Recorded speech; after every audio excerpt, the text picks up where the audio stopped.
ಎಲ್ಲರಿಗೂ ನನ್ನ ನಮಸ್ಕಾರ. ನಯನ ಕುಕಿಂಗ್ ಚಾನಲ್ಗೆ ಸ್ವಾಗತ. ಇವತ್ತಿನ ರೆಸಿಪಿ ಅಲಸಂದಿ ಬೇಳೆ ಸೆಟ್ ದೋಸೆ ಹೇಗೆ ಮಾಡೋದು ಅಥವಾ ಉತ್ತಪ್ಪ ಹೇಗೆ ಮಾಡೋದು ಅಂತ ತೋರಿಸ್ತಾ ಇದ್ದೀನಿ. ನಾನು ಸ್ಟಾರ್ಟ್ ಮಾಡೋಕ್ಕಿಂತ ಮುಂಚೆ ನನ್ನ ರೆಸಿಪಿ ನಿಮಗೆ ಇಷ್ಟ ಆದರೆ ಪ್ಲೀಸ್ ಲೈಕ್ ಮಾಡಿ, ಶೇರ್ ಮಾಡಿ, ಹಾಗೆ ಸಬ್ಸ್ಕ್ರೈಬ್ ಮಾಡಿ. ಸಬ್ಸ್ಕ್ರೈಬ್ ಮಾಡೋದ್ರಿಂದ ನಾನು ಹಾಕೋ ಹೊಸ ರೆಸಿಪಿನ ನೀವು ನೋಡ್ಬೋದು. ಬನ್ನಿ ಸ್ಟಾರ್ಟ್ ಮಾಡೋಣ. ಅಲಸಂದಿ ಬೇಳೆ ಉತ್ತಪ್ಪ ಹೇಗೆ ಮಾಡೋದು ಅಂತ ನೋಡೋಣ. ಸೊ ನಾನು ಇದಕ್ಕೆ ಒಂದು ಪಾತ್ರೆ ತಗೊಂಡಿದ್ದೀನಿ. ಇದಕ್ಕೆ 2 ಲೋಟದಷ್ಟು ಅಕ್ಕಿ ತಗೊಂಡಿದ್ದೀನಿ. ತುಂಬ ಚೆನ್ನಾಗಾಗುತ್ತೆ ಅಲಸಂದಿ ಬೇಳೆ ಉತ್ತಪ್ಪ. ನೋಡಿ,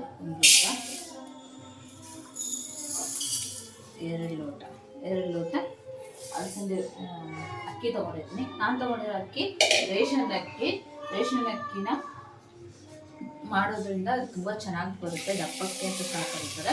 ನೀರು ಹಾಕಿ ನೀಟಾಗಿ ತೊಳಿಬೇಕು. ಇದರಲ್ಲಿರುವಂತಹ ಹೊಟ್ಟು ಹೋಗೋ ಥರ ನೀಟಾಗಿ ತೊಳ್ಕೊಂಬರ್ಬೇಕು. ಇದಕ್ಕೆ ತೊಳ್ಕೊಂಬಂದಿದೆಯಲ್ಲ, ಇದಕ್ಕೆ ನೀರು ಮುಳುಗುವಷ್ಟು ನೀರು ಹಾಕಿ ಒಂದು ಪ್ಲೇಟ್ ಮುಚ್ಚಿ ಇದು 8 ಗಂಟೆಗಳ ಕಾಲ ನೆನೆಯಬೇಕು. ಇನ್ನೊಂದು ಪಾತ್ರೆ ತಗೊಂಡು ಅದಕ್ಕೆ ಇವಾಗ ಇನ್ನೊಂದು ಪಾತ್ರೆ ತೊಗೊಂಡಿದ್ದೀನಿ. ಇದಕ್ಕೆ 1 ಲೋಟದಷ್ಟು ಉದ್ದಿನಕಾಳು ಹಾಕಿದ್ದೀನಿ. 2 ಲೋಟ ಅಕ್ಕಿಗೆ 1 ಲೋಟ ಉದ್ದಿನಕಾಳು. ಇದನ್ನು ಸಹ ನೀರು ಹಾಕಿಬಿಟ್ಟು ನೀಟಾಗಿ ಇರುವಂತಹ ಹೊಟ್ಟನ್ನು ನೀಟಾಗಿ ತೊಳ್ಕೊಂಬರ್ಬೇಕು. ಇವಾಗ ತೊಳ್ಕೊಂಬರ್ತೀನಿ. ಇವಾಗ ಉದ್ದಿನಬೇಳೆ ತೊಳ್ಕೊಂಬಂದಿದ್ದೀನಿ. ಈಗ ಬೇಳೆ ಉಪಯೋಗಿಸ್ತಾ ಇಲ್ಲ, ಉದ್ದಿನ ಕಾಳು ಉಪಯೋಗಿಸ್ತಾ ಇದ್ದೀನಿ. ಮುಳುಗೋಷ್ಟು ನೀರು ಹಾಕಿ ಒಂದು ತಟ್ಟೆ ಮುಚ್ಚಿ ಇದು ಸಹ 8 ಗಂಟೆಗಳ ಕಾಲ ನೆನೆಯಬೇಕು. ಇನ್ನೊಂದು ಪಾತ್ರೆ ತಗೊಂಡು ಇದನ್ನು ಸಹ 1 ಲೋಟದಷ್ಟು ಕಡಲೆಬೇಳೆ ಹಾಕ್ತಾ ಇದ್ದೀನಿ. ನಿಮಗೆ ಕಡಲೆಬೇಳೆ ಹಾಕೋದ್ರಿಂದ ಒಳ್ಳೆ ಕಲರ್ ಬರುತ್ತೆ. ಸೊ ಹಾಗಾಗಿ ಕಡಲೆಬೇಳೆ ಹಾಕಿ. ತುಂಬ ಟೇಸ್ಟ್ ಮಾತ್ರ ಸೂಪರಾಗಿರುತ್ತೆ. ಸೊ 1 ಲೋಟ ಕಡಲೆಬೇಳೆ ಹಾಕಿ ನೀರು ಹಾಕಿ ನೀಟಾಗಿ ತೊಳೆದು ಬೇರೆ ನೀರು ಹಾಕಿ ಇದು ಮಾಡಬೇಕು. ಇವಾಗ ಇದನ್ನು ಸಹ ನೀರು ಹಾಕಿ ತೊಳಿತಾ ಇದ್ದೀನಿ.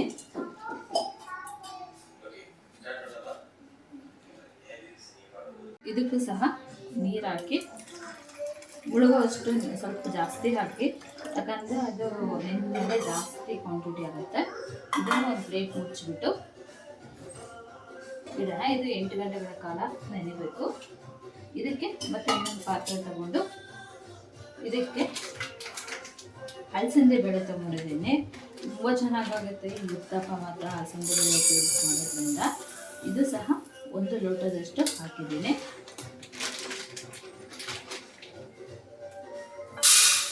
ಇದನ್ನು ಸಹ ನೀರು ಹಾಕಿ ಚೆನ್ನಾಗಿ ತೊಳಿಬೇಕು. ಇದರಲ್ಲಿ ಸ್ವಲ್ಪ ಧೂಳು ಅದು ಜಾಸ್ತಿ ಇರುತ್ತೆ. ಹಾಗಾಗಿ ಚೆನ್ನಾಗಿ ನೀರು ಹಾಕ್ಕೊಂಡು ತೊಳಿರಿ, ಇಲ್ಲಾಂದರೆ ದೋಸೆ ಇದಾಗಲ್ಲ, ಬಿಡೋಕ್ಕಾಗಲ್ಲ.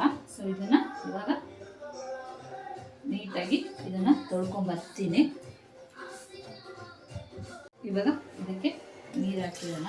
ನೀರು ಎಲ್ಲದಕ್ಕೂ ಸ್ವಲ್ಪ ಜಾಸ್ತಿ ಹಾಕಿದೆ, ಯಾಕಂದರೆ ಇದು ನೆಂದರೆ ದಪ್ಪ ಆಗುತ್ತೆ. ಹಾಗಾಗಿ ಇದನ್ನು ಜಾಸ್ತಿ ನೀರು ಹಾಕಿದೆ. ಇವಾಗ ಒಂದು ತಟ್ಟೆ ಮುಚ್ಚಿಬಿಟ್ಟು ಇದನ್ನು ಒಂದು 8 ಗಂಟೆಗಳ ಕಾಲ ನೆನೆಸೋಣ. ಇನ್ನೊಂದು ಪಾತ್ರೆಗೆ 1 ಹಿಡಿ ಅಷ್ಟು ಅವಲಕ್ಕಿನ, ನೋಡಿ 1 ಹಿಡಿಯಷ್ಟು ಅವಲಕ್ಕಿನ ಇದನ್ನು ಸಹ ನೀಟಾಗಿ ತೊಳೆದು ನೀರು ಹಾಕಿ ಇಡ್ತಾ ಇದ್ದೀನಿ. ನಿಮಗೆ ಬೇಕಿದ್ದರೆ ಮಾಡಬೇಕಾದ್ರೆ ಸಹ ಒಂದು ಅರ್ಧ ಗಂಟೆ ಮುಂಚೆ ನೀರು ಹಾಕಿ ತೊಳ್ಕೊಬೋದು. ಇದನ್ನು ನೀಟಾಗಿ ವಾಶ್ ಮಾಡಿಕೊಂಡು ಬರ್ತೀನಿ. ನೋಡಿ, ಇವಾಗ ತೊಳೆದ್ಬಿಟ್ಟು ತಂದಿದ್ದೀನಿ. ಅದಕ್ಕೆ ಇವಾಗ ನೀರು ಹಾಕಿ ಇಡೋಣ.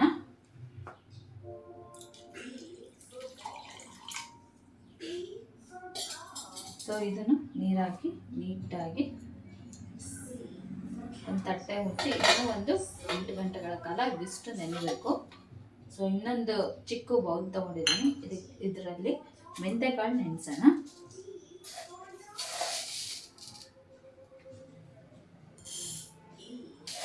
ಇಲ್ಲಿ ನಾನು 1.5 ಸ್ಪೂನಷ್ಟು ಮೆಂತೆಕಾಳು ಹಾಕ್ತಾ ಇದ್ದೀನಿ. ಇದನ್ನು ಸಹ ನೀರು ಹಾಕಿ ಚೆನ್ನಾಗಿ ತೊಳೆದು ಇದಕ್ಕೂ ನೀರು ಹಾಕಿ ಇಡಬೇಕು. ಇದನ್ನು ತೊಳಿತಾ ಇದ್ದೀನಿ ಇವಾಗ. ನೋಡಿ, ಇದು ಸಹ ಇವಾಗ ತೊಳೆದ್ಬಿಟ್ಟು ತಂದಿದ್ದೀನಿ ಮೆಂತ್ಯಕಾಳು. ಇದಕ್ಕೆ ನೀರು ಹಾಕಿ ಇದನ್ನು ಸಹ ಒಂದು 8 ಗಂಟೆಗಳ ಕಾಲ ನೆನೆಸ್ಬೇಕು. ಇವಿಷ್ಟು ಒಂದು 8 ಗಂಟೆಗಳ ಕಾಲ ನೆನೆಯಲಿ. ನೆಂದಾದ್ಮೇಲೆ ರುಬ್ಬೋಣ. ನೋಡಿ, ಇವಾಗ ಇದೆಲ್ಲ ನೆಂದಿದೆ. ಇವಾಗ ರುಬ್ಕೊಳ್ಳೋಣ. ಇವಾಗ ಅಕ್ಕಿ ನೆಂದಿದೆ. ಫಸ್ಟ್ ನೋಡಿ, ಎಲ್ಲದು ಇವಾಗ ಚೆನ್ನಾಗಿ 9 ಗಂಟೆಗಳ ಕಾಲ ನೆಂದಿದೆ. ಇವಾಗ ಅಕ್ಕಿನೂ ನೆಂದಿದೆ. ಈ ಅಕ್ಕಿಗೆ ನೀರನ್ನು ತೆಗೆದು ರುಬ್ಕೊಳ್ಳೋಣ. ಇವಾಗ ನೀರನ್ನು ತೆಗಿತಾ ಇದ್ದೀನಿ. ನೀರು ತೆಗೆದು ಒಂದು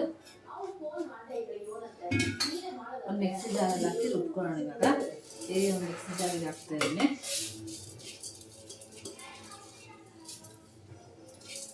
ಇದನ್ನು ನೈಸಾಗಿ ರುಬ್ಬಾರ್ದು.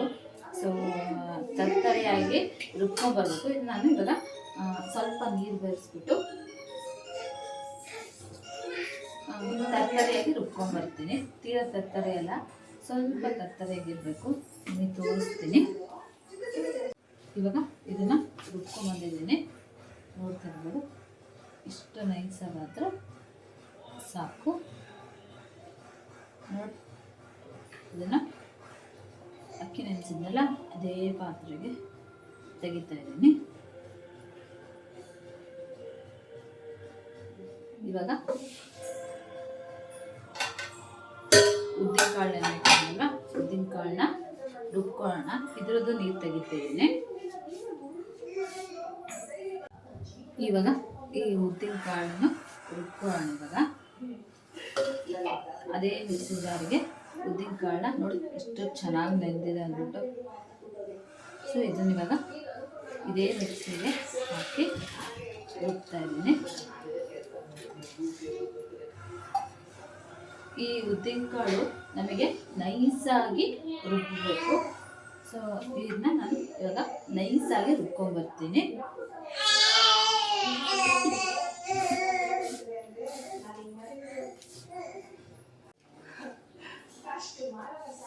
ಇದು ಸ್ವಲ್ಪ ರುಬ್ಬಿದ್ದೀನಿ, ಇನ್ನು ನೈಸ್ ಹಾಕಬೇಕು. ಉದ್ದಿನಕಾಳು ಹಾಕಿ ರುಬ್ತಾ ಇದ್ದಲ್ಲ, ಅದ್ರ ಜೊತೆಗೆ ಮೆಂತ್ಯಕಾಳು ನೆನೆಸಿಟ್ಟಿದ್ದೀನಲ್ವ. ಸೊ ಇವಾಗ ಚೆನ್ನಾಗಿ ನೆಂದಿದೆ. ನೋಡಿ ಎಷ್ಟು ಚೆನ್ನಾಗಿ ನೆಂದಿದೆ ಅಂದ್ಬಿಟ್ಟು. ಇದನ್ನು ಸಹ ಇದರಲ್ಲಿ ಹಾಕಿ ಸಣ್ಣಗೆ ನೈಸಾಗಿ ಮಾಡ್ಕೊಂಬರ್ಬೇಕು. ಸೊ ಇದನ್ನು ನಾನು ಇವಾಗ ನೈಸಾಗಿ ರುಬ್ಕೊಂಡ್ಬರ್ತೀನಿ. ಇವಾಗ ಅದೇ ಹಿಟ್ಟಿನ ಪಾತ್ರೆಗೆ ನಾನು ರುಬ್ಕೊಂಡ್ಬಂದಿದ್ನಲ್ಲ ಮೆಂತ್ಯಕಾಳು ಉದ್ದಿನಕಾಳು ನೈಸಾಗಿ ಈ ಥರ ನೋಡಿ, ಈ ಥರ ನೈಸಾಗಿ ರುಬ್ಕೊಂಡ್ಬರ್ಬೇಕು. ಇವೆರಡು ಮಾತ್ರ ನೀವು ನೈಸಾಗಿ ರುಬ್ಕೋಬೇಕು. ಇನ್ನು ಉಳಿದಿದ್ದೆಲ್ಲ ತರ್ತರಿಯಾಗಿ ರುಬ್ಕೊಂಡ್ಬರ್ಬೇಕು.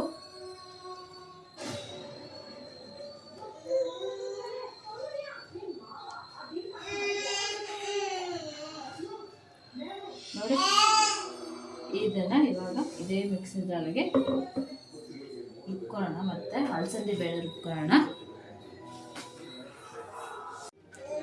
ಇವಾಗ ಇದೇ ಮಿಕ್ಸಿ ಜಾರಿಗೆ ನೆನೆಸಿರುವಂತಹ ಅಲಸಂದಿ ಬೇಳೆ. ಸೊ ಅಲಸಂದಿ ಬೇಳೆ ಇದಕ್ಕೆ, ಈ ದೋಸೆಗೆ ಅಲಸಂದಿ ಬೇಳೆನೇ ಮೇನ್ ಇಂಪಾರ್ಟೆಂಟು. ಸೊ ಈ ಥರ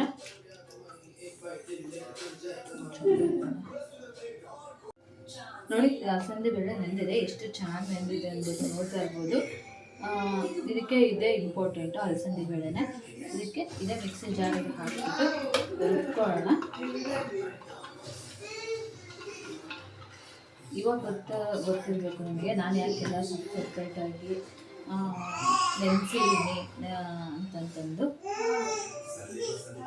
ಸೊ ಇದಕ್ಕೋಸ್ಕರ ನಾನು ಎಲ್ಲ ಇದನ್ನು ನಾನು ಸಪ್ರೇಟಾಗಿ ನೆನೆಸ್ಬಿಟ್ಟಿದ್ದೀನಿ.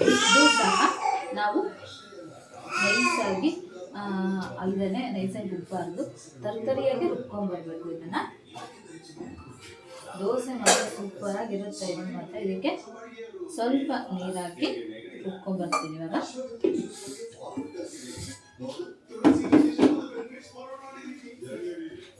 ನೋಡಿ, ಅಲಸಂದೆ ಬೇಳೆನ ಈ ಥರ ರುಬ್ಕೊಂಡ್ಬಂದಿದ್ದೀನಿ. ಇಷ್ಟು ತರ್ತರಿಯಾಗಿದೆ. ಮೊದಲೇ ತರ್ತರಿ ಹಾಕಿ ರುಬ್ಕೊಂಡಿದ್ವಲ್ಲ, ಅದೇ ರೀತಿ ಇದನ್ನು ರುಬ್ಕೊಂಡ್ಬರ್ಬೇಕು. ಇದನ್ನು ಸಹ ನಾನು ಅಕ್ಕಿ ಇದನ್ನೆಲ್ಲ ಹಾಕಿದ್ದೀನಲ್ಲ, ಅದೇ ಇದಕ್ಕೆ ಹಾಕ್ತಾಯಿದ್ದೀನಿ. ಸೊ ಇದೇ ಮಿಕ್ಸಿ ಜಾರಿಗೆ ಇವಾಗ ಕಡಲೆಬೇಳೆ ಹಾಕ್ತಾಯಿದ್ದೀನಿ. ಕಡಲೆಬೇಳೆ ನೆನೆಸಿಟ್ಟಿದ್ನಲ್ವ, ನೋಡಿ ಎಷ್ಟು ಚೆನ್ನಾಗಿ ಬಂದಿದೆ ಅಂದ್ಬಿಟ್ಟು.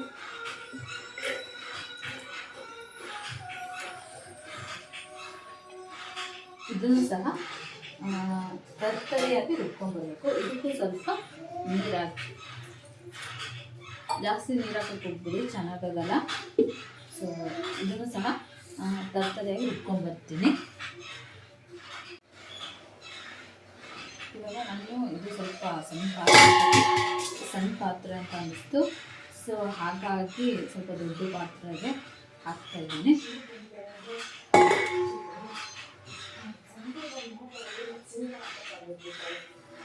ಈ ಥರ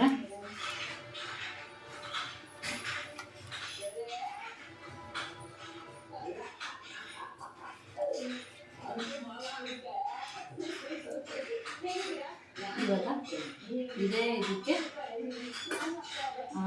ಇದು ನಾವು ಕಡಲೆಬೇಳೆ ರುಬ್ಕೊಂಡ್ಬಂದಿದ್ದಲ್ಲ, ಇದನ್ನು ಹಾಕ್ತಾಯಿದ್ದೀನಿ.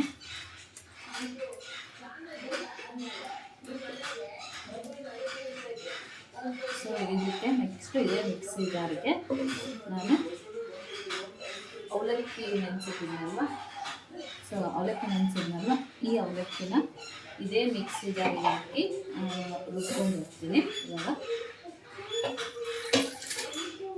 ನೀರು ಸಮೇತ ಹಾಕಿದ್ದೀನಿ, ಇದಕ್ಕೆ ನೀರು ಹಾಕೋ ಅವಶ್ಯಕತೆ ಇಲ್ಲ. ಸೊ ಇದನ್ನು ಇವಾಗ ತರ್ತರಿಯಾಗಿ ರುಬ್ಕೊಂಡು ಬರ್ತೀನಿ.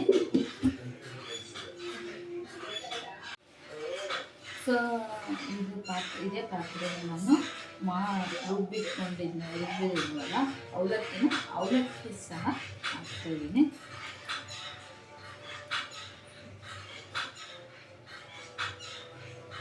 ಸೊ ಇದಕ್ಕೆ ಉಪ್ಪು ಹಾಕಿ ನಾನು ಇವಾಗಲೇ ಕಲಸಿಡ್ತಾ ಇದ್ದೀನಿ. ಯಾಕಂದರೆ ಚಳಿಗಾಲ ಆಗಿರೋದ್ರಿಂದ ಊದಿರಲ್ಲ, ಸೊ ಉಬ್ಬಲ್ಲ ನಮಗಿಷ್ಟು. ಸೊ ಹಾಗಾಗಿ ನಾನು ಇವಾಗಲೇ ಇದಕ್ಕೆ ಉಪ್ಪು ಹಾಕ್ತಾಯಿದ್ದೀನಿ. ನಾನಿಗೆ 1.5 ಚಮಚದಷ್ಟು ಉಪ್ಪು ಹಾಕಿದ್ದೀನಿ. ಇದನ್ನು ಒಂದ್ಸಲ ಮಿಕ್ಸ್ ಮಾಡ್ಕೊಳ್ಳೋಣ. ಕೈಯಿಂದಲೇ ಮಿಕ್ಸ್ ಮಾಡ್ಕೊಳ್ಳಿ, ಸೌಟು ಚಮಚ ಸ್ಪೂನು ಅಂತೇಳಿ ಇದನ್ನು ಮಾಡ್ಕೊಳ್ಳಿ, ಅದರಿಂದಾದರೆ ಚೆನ್ನಾಗಿ ಮಿಕ್ಸ್ ಆಗಲ್ಲ. ಸೊ ಈ ಥರ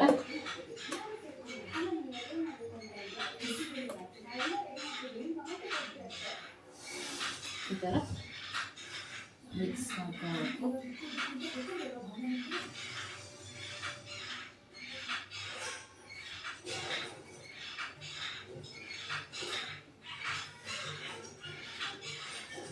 ಈ ಥರ ನೀಟಾಗಿ ನೋಡಿ ಇಷ್ಟಿರಬೇಕು.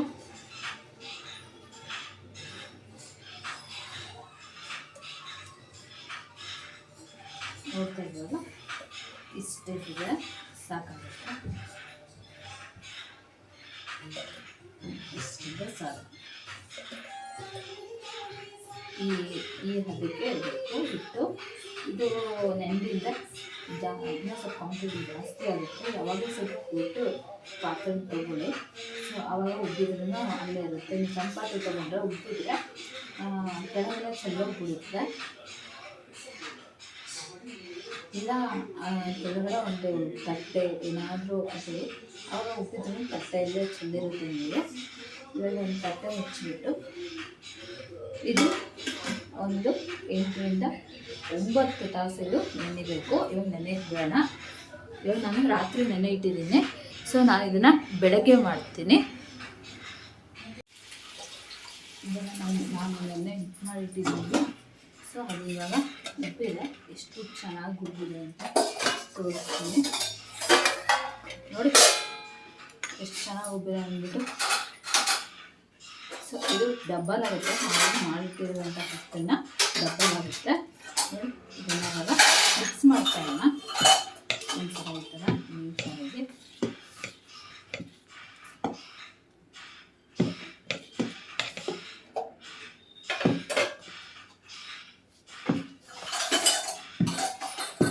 ನೀಟಾಗಿ ಮಿಕ್ಸ್ ಮಾಡ್ಕೊಳ್ಳೋಣ. ಉಪಯೋಗಿಸಲ್ಲ, ಅರ್ಧ ಮಾತ್ರ ಉಪಯೋಗಿಸ್ತೀನಿ. ಸೊ ಹಾಗಾಗಿ ಒಂದು ಪಾತ್ರೆಗೆ ಇದನ್ನು ಅರ್ಧ ಹಿಟ್ಟನ್ನು ತೆಗಿತೀನಿ.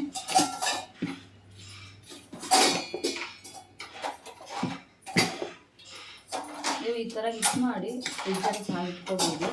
ಸೊ ಆರಾಮಾಗಿ ಹಿಟ್ಟು 3 days ಇಟ್ಕೊಂಡಿಸ್ಕೋಬೋದು.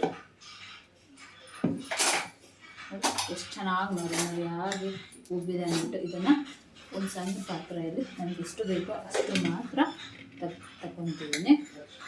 ಯಾವಾಗಲೂ ನಿಮಗೆ ದೋಸೆ ಮಾಡಬೇಕಾದ್ರೆ ನಿಮ್ಗೆ ಎಷ್ಟು ಹಿಟ್ಟು ಬೇಕೋ ಅಷ್ಟು ಹಿಟ್ಟಿಗೆ ಮಾತ್ರ ಸೋಡಾ ಪುಡಿನ ಹಾಕ್ಕೊಳ್ಳಿ. ನೀವು ಜಾಸ್ತಿ ಹಿಟ್ಟಿಗೆ ಹಾಕೋಕ್ಕೆ ಹೋಗ್ಬೇಡಿ, ಅದು ಆಮೇಲೆ ಚೆನ್ನಾಗಿ ಬರಲ್ಲ ದೋಸೆ. ಸೊ ಇದು ಇವಾಗ ತೆಗ್ದಿದ್ದೀನಿ ಒಂದು ಪಾತ್ರೆಗೆ. ಇನ್ನು ಅರ್ಧ ಹಿಟ್ಟನ್ನು ನಾನು ಹಾಗೆ ಇಡ್ತೀನಿ. ನೋಡಿ, ಇನ್ನು ಅರ್ಧ ಹಿಟ್ಟು ಹಂಗೆ ಇದೆ. ಸೊ ಇದನ್ನು ನಾನು ಹಾಗೆ ಇಡ್ತೀನಿ. ಸೊ ನನಗೆ ಅರ್ಧ ಹಿಟ್ಟು ಅಷ್ಟೇ ಸಾಕು. ನೆಕ್ಸ್ಟ್ ಇದಕ್ಕೆ ಸೊ ನಾಳೆ ಅಥವಾ ನಾಡಿದ್ದಕ್ಕೆ ಅದು ಉಪಯೋಗ ಆಗುತ್ತೆ. ಇದಕ್ಕೆ ಸೋಡಾ ಪುಡಿ ಹಾಕೋಣ ನಾವು.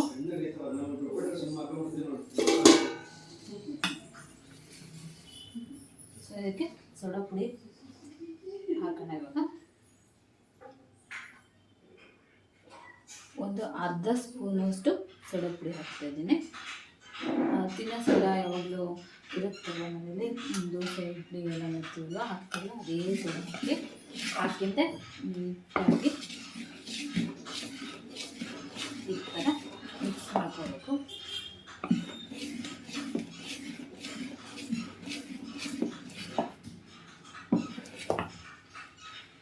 ಅವಾಗ ದೋಸೆ ಮಾಡ್ಬೇಕಾದ್ರೆ ಸೋಡಾ ಹಾಕ್ಕೊಂಡು ಮಾಡಿ, ಆವಾಗ ಚೆನ್ನಾಗಿ ಬರುತ್ತೆ ನಿಮಗೆ ದೋಸೆ.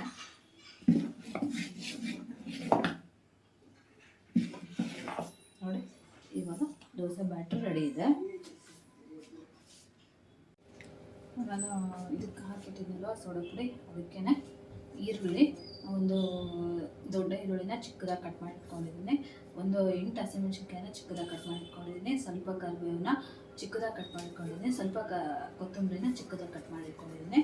ಇದನ್ನು ಸೊ ಇದು ದೋಸೆ ಬ್ಯಾಟ್ರ್ ಇತ್ತಲ್ಲ, ಇದಕ್ಕೆ ಹಾಕ್ತಾ ಇದ್ದೀನಿ.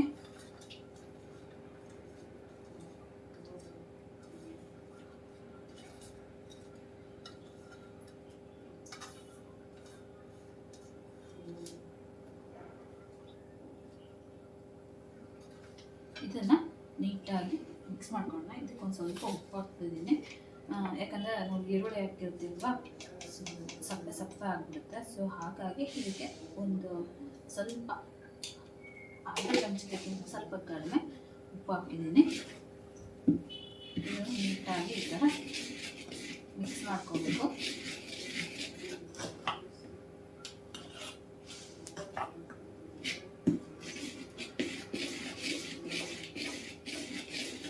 ಇವಾಗ ದೋಸೆ ಬ್ಯಾಟರ್ ರೆಡಿ ಆಯಿತು.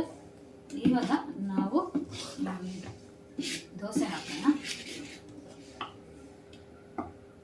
ನೋಡಿ, ಈಗ ಅದಕ್ಕಿದ್ರೆ ಸಾಕು.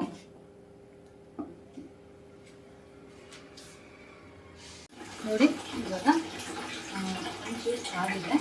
ಇದಕ್ಕೆ ಸ್ವಲ್ಪ ಎಣ್ಣೆ ಹಾಕ್ತಾ ಇದ್ದೀನಿ. ಎಣ್ಣೆ ಹಾಕಿದ್ಮೇಲೆ ಇದಕ್ಕೆ ಮಾಡಿಟ್ಟಿರುವಂತಹ ಬ್ಯಾಟರ್ನ ಹಾಕೋಣ. ಸೊ ಈ ಥರ ಹಾಕೋಣ. ಸ್ವಲ್ಪ ಇದು ಮಾಡ್ತಾರೆ, ಚೆನ್ನಾಗಿರುತ್ತೆ. ಈಗ ಇದಾದರೆ ಚೆನ್ನಾಗಿರುತ್ತೆ. ಇವಾಗ ಬೇಯಬೇಕು, ಹಾಗಾಗಿ ಬೇಯಿಸ್ಬಿಡೋಣ. ಒಂದು ಪ್ಲೇಟ್ ಮುಚ್ಚಿಬಿಟ್ಟು ಬೇಯಿಸ್ಬಿಡೋಣ.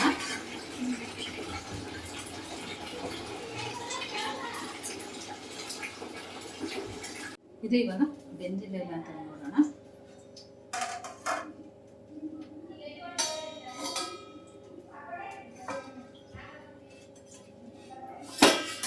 ನೋಡಿ ಎಷ್ಟು ಚೆನ್ನಾಗಿ ಬಂದಿದೆ ಅಂದ್ಬಿಟ್ಟು. ತುಂಬ ರುಚಿಯಾಗಿರುತ್ತೆ, ತುಂಬ ಟೇಸ್ಟಿಯಾಗಿ ಸಹ ಇರುತ್ತೆ. ಇದಕ್ಕೆ ಎಣ್ಣೆ ಹಾಕ್ತಾ ಇದ್ದೀನಿ. ನೀವು ಎಣ್ಣೆ ಅಥವಾ ತುಪ್ಪ ಯಾವುದಾದ್ರೂ ತೋರಿಸ್ಬೋದು. ಸೊ ಎಣ್ಣೆ ಹಾಕಿದ್ದೆ ಇದನ್ನು ತಿರುವಾಕೋಣ. ಇವಾಗ ನೋಡಿ ಎಷ್ಟು ಚೆನ್ನಾಗಿ ಕಲರ್ ಬಂದಿದೆ ಅಂದ್ಬಿಟ್ಟು. ಸಕ್ಕತ್ತಾಗಿ ಕಲರ್ ಬಂದಿದೆ, ಸೂಪರಾಗಿ ಬಂದಿದೆ ಕಲರ್ ಮಾತ್ರ. ನಿಮ್ಗೆ ಇನ್ನೂ ಸ್ವಲ್ಪ ದಪ್ಪ ಬೇಕು ಅಂದರೆ ದಪ್ಪ ಸಹ ಹಾಕ್ಕೋಬೋದು. ಎಷ್ಟು ಚೆನ್ನಾಗಾಗಿದೆ ಅಂತ ನೋಡ್ತಾ ಇರ್ಬೋದು. ಅಲಸಂದಿ ಬೇಳೆ ದೋಸೆ, ಇದು ಸೆಟ್ ದೋಸೆ. ಸೊ ಇನ್ನೊಂದು ಕಡೆನೂ ಬೇಯಿಸ್ಕೊಳ್ಳಿ. ಇಲ್ಲ ನೀವು ಹಿಟ್ಟು ಹಾಕ್ಬಿಟ್ಟು ಮೇಲ್ಗಡೆ ಈರುಳ್ಳಿ, ಕರಿಬೇವು ಅವೆಲ್ಲ ಉದುರಿಸ್ಕೊಂಡಿದೆ, ಅವನ್ನ ಸಹ ಉದುರಿಸ್ಕೊಂಡು ತಿನ್ಬೋದು, ರುಚಿಯಾಗಿರುತ್ತೆ. ಇದು ಇವಾಗ ಆಗಿದೆ. ಎಷ್ಟು ಚೆನ್ನಾಗಿದೆ ಅಂತ ಇದನ್ನು ಒಂದು ಕಲರ್ ಬಂದಿದೆ. ಇದಕ್ಕೆ ಮರಿ ಒಂಚೂರು ಎಣ್ಣೆ ಹಾಕ್ತಿದ್ದೇನೆ.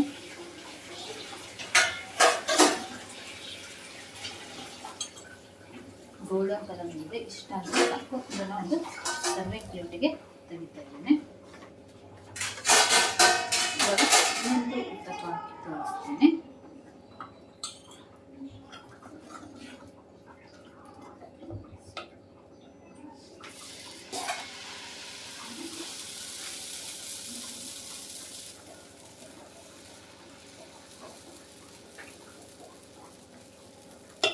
ಸೊ ಇನ್ನೊಂದು ತುಪ್ಪ ಹಾಕಿದ್ದೀನಿ. ಇದು ಸಹ ಒಂದು ತಟ್ಟೆ ಮುಚ್ಚಿ ಬೇಯಿಸೋಣ.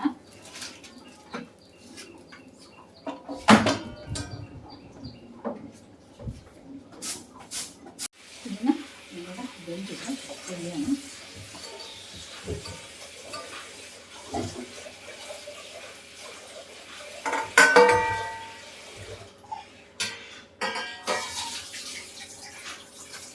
ಇದಕ್ಕೆ ಎಣ್ಣೆ ಹಾಕ್ತಾ ಇದ್ದೀನಿ.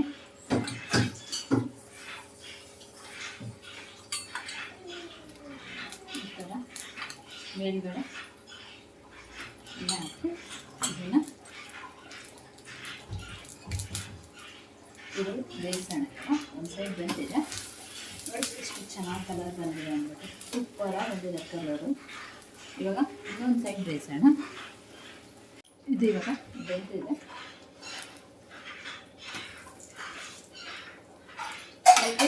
ಸ್ವಲ್ಪ ಎಣ್ಣೆ ಹಾಕ್ತಾ ಇದ್ದೀನಿ. ಅದನ್ನು ಸರ್ವಿಂಗ್ ಪ್ಲೇಟಿಗೆ ತೆಗೆಯೋಣ.